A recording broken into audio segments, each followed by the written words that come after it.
Hello everyone, thanks for tuning in today's first video. Going to do the July month-ahead forecast for today's first video. So I have a review on last month, on June.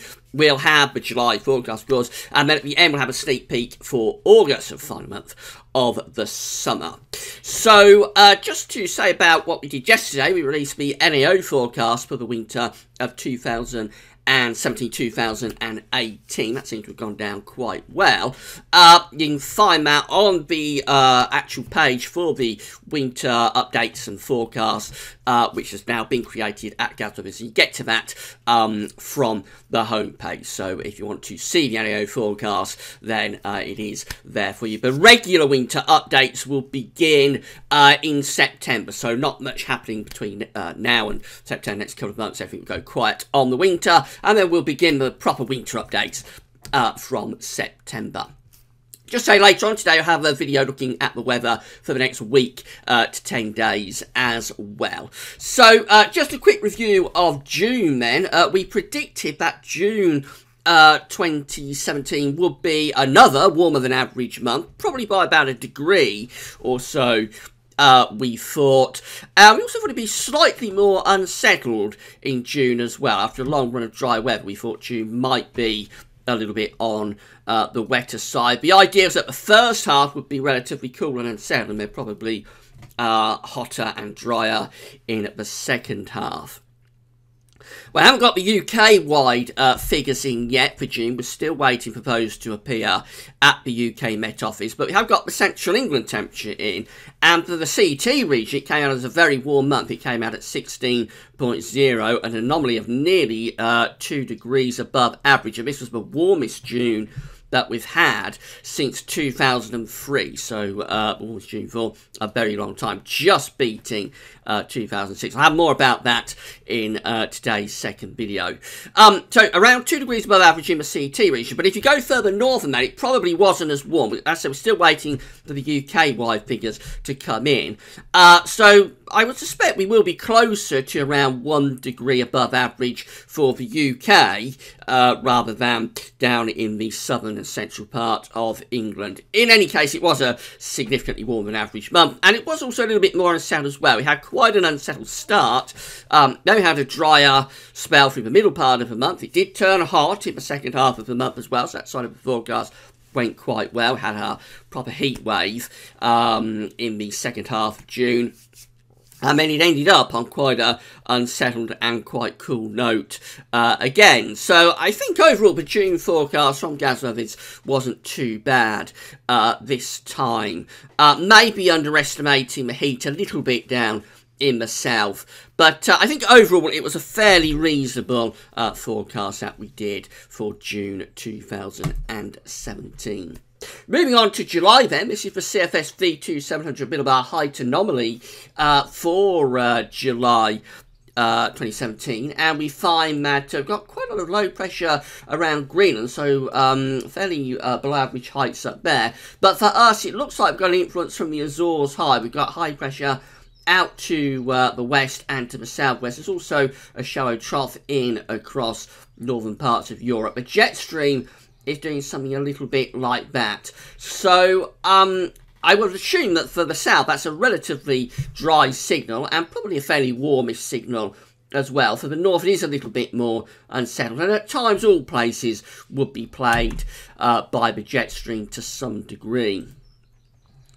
This is the temperature anomaly. Actually looks very cool for many parts of Europe, doesn't it? So Central Europe is going down. There's a scale down there. Central parts of Europe going down to around 2 degrees cooler than average. For the UK, actually, we're average to just slightly cooler than average. That's quite a surprising temperature anomaly, because normally a CFS is very keen on warmth and heat. So that's quite a surprising temperature anomaly there from the CFS V2, and I think that's going to be a bit over the top really with its cold signal, particularly for central parts of Europe. For the UK, well, you'll find out when I do the forecast in a few minutes, but I still think that's a bit on the cold side even for the UK. Precipitation anomalies are looking like this, and they're drier than average. So essentially the model is going for a fairly cool but dry month in July for the UK. Probably an Atlantic-driven type pattern. And that, of course, in the summer, the Atlantic is going to be cooler than the continental air mass. So that's the reason the temperatures are coming out a little bit on the modest side. A lot of dry weather, though, if the model is correct.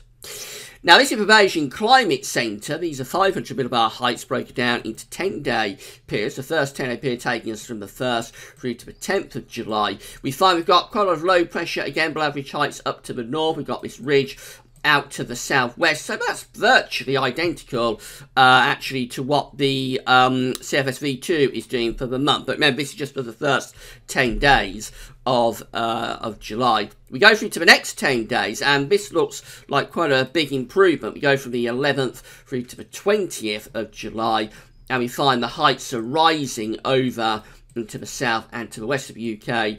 The jet stream is being pushed northwards as well, so on the warm side of the jet, and there'd be quite a lot of settled weather coming through with that, particularly down to the south and to the west as well.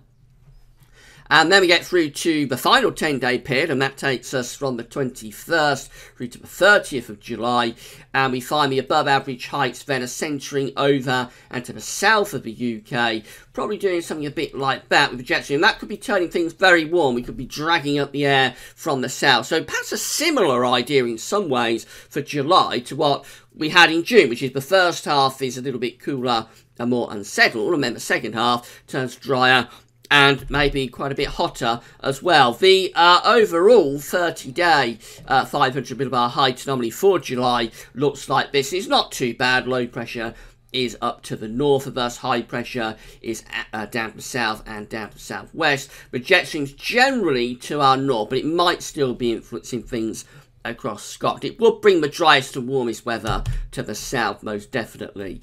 The temperature anomaly is coming out very close to average, and actually maybe a little bit on the cooler side again, perhaps a bit surprisingly there. So both models are sort of quite modest with the temperatures for July.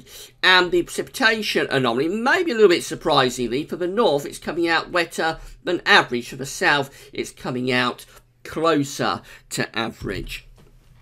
So on the face of it, not a tremendously good month really here from these two models. But I think they're being a bit pessimistic, to be honest. Already we are seeing signs of some hot weather coming up at the end of the week. There'll be more about that in today's second video. So I think they're being a bit pessimistic, really. I would suspect we're going to have another warmer than average month. You can never rule out a surprise. We've had a long run of warm weather. You would assume we're going to get a cooler month sometime soon. But I still think that for this month, we're coming out warmer than average.